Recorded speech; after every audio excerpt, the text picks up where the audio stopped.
Today we're going to talk about the brain and how to keep your brain really young and healthy. Sound good? Okay, so the raw material of the brain, which basically makes up the structure, a good portion of it is something called DHA. This is an omega-3 fatty acid. Okay, it comes from fish, shellfish, and definitely cod liver oil and salmon. So you want to start consuming more fish to get more of this to give your brain what it needs structurally. And in a growing child, it's extremely important, but in a pregnant female, it's even more important. Now, the fuel that the brain prefers is ketones, way over glucose. It does need a certain amount of glucose, but don't worry about that because your body can make glucose from ketones and from fat and from protein. So we don't need to consume glucose to feed our brain. It prefers ketones.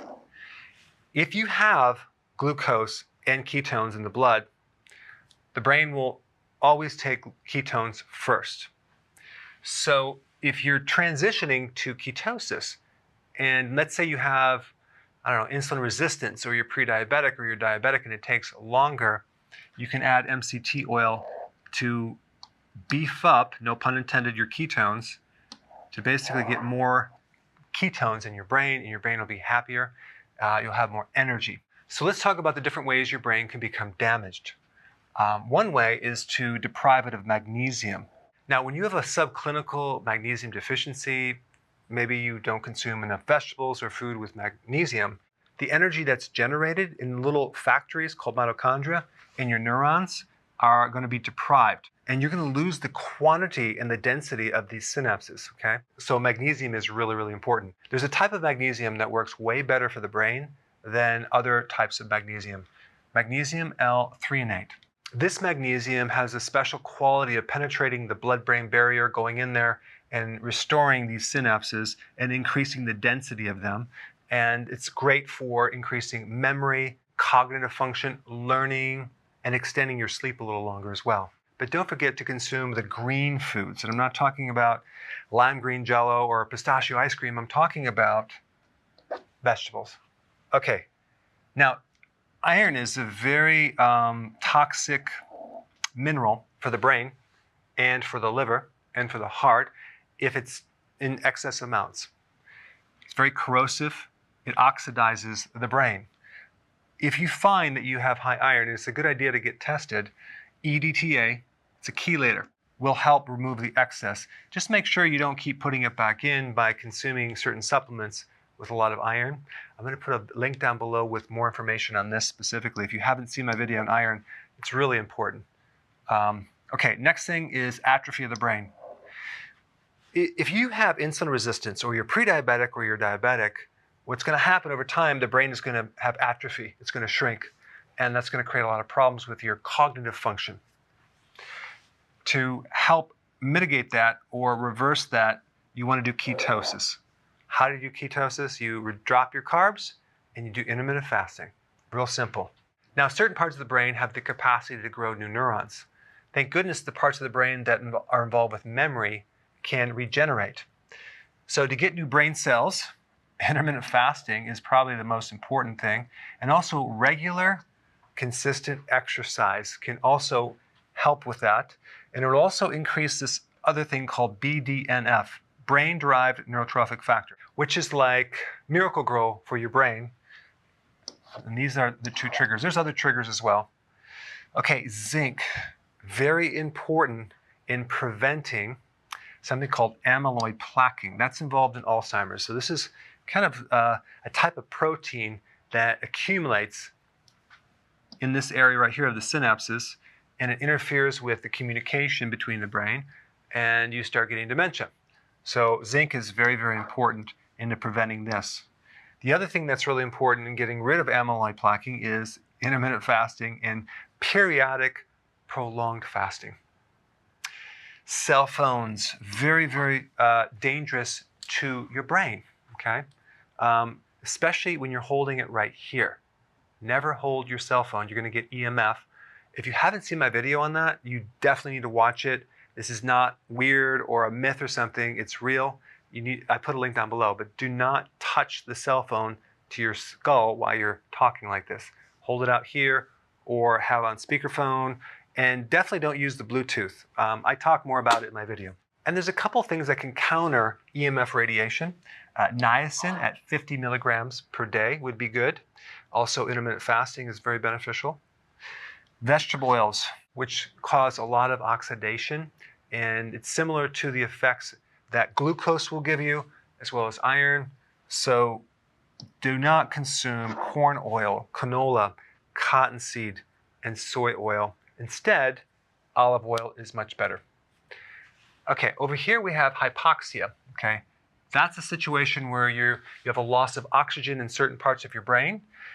That could come from many things. Let's say you had trauma to the head at some point.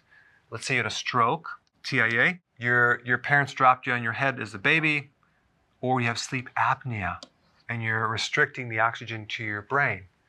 Couple things to do. One is aerobic exercise. That's getting out there, walking or riding your bike or a jog consistently every day. That'll increase the oxygen to the brain. The other thing that's really hot is this hyperbaric oxygen therapy.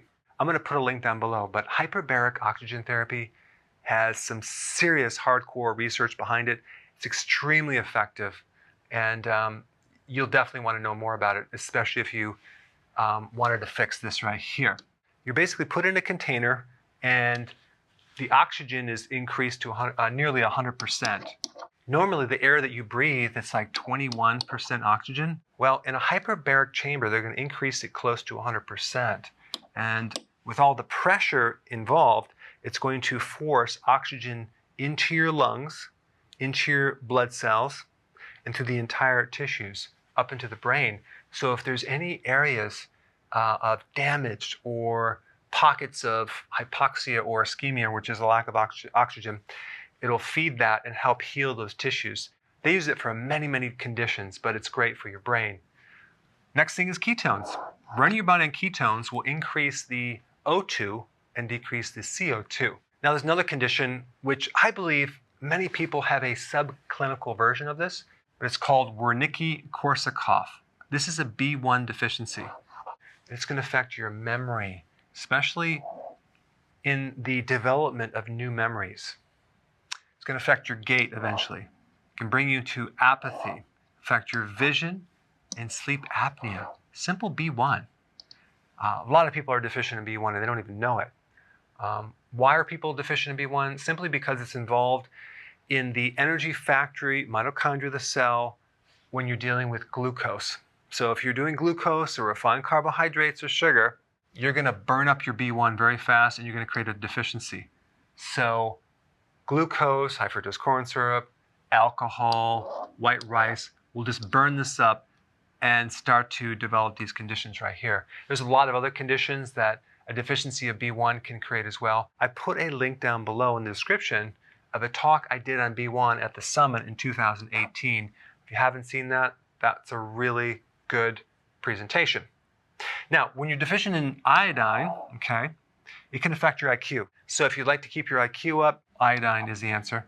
All right, selenium. If you're deficient, you can have mercury toxicity, because what happens is if there's too much mercury in the brain, it can lock up the selenium, and that's involved in the antioxidant network, glutathione, for example, and then you're deficient in that, and now you can't really get rid of all the free radicals and the oxidation. So selenium is very, very important. And then vitamin D, which most people are deficient in that as well. If you're low in vitamin D, you're going to have way more inflammation than you want of the brain as well. Also, you're not going to have good sleep. So vitamin D is good for that. So how could you kind of condense all this data into 5 things? Here we go. Shellfish will give you zinc, copper, iodine, selenium, and DHA. Also, if you add in there other fish, fatty fish, halibut, salmon, and also cod liver oil, you're going to get enough DHA as well. The sun, okay, get more sun, get more vitamin D. It's virtually impossible to get your vitamin D from food. So you have to get it from sun or just take it. Greens, dark leafy greens, folate, magnesium, potassium. Keto, that's a given. Intermittent fasting, vital. And regular exercise. There you have it. This is the summary right here. Thanks for watching.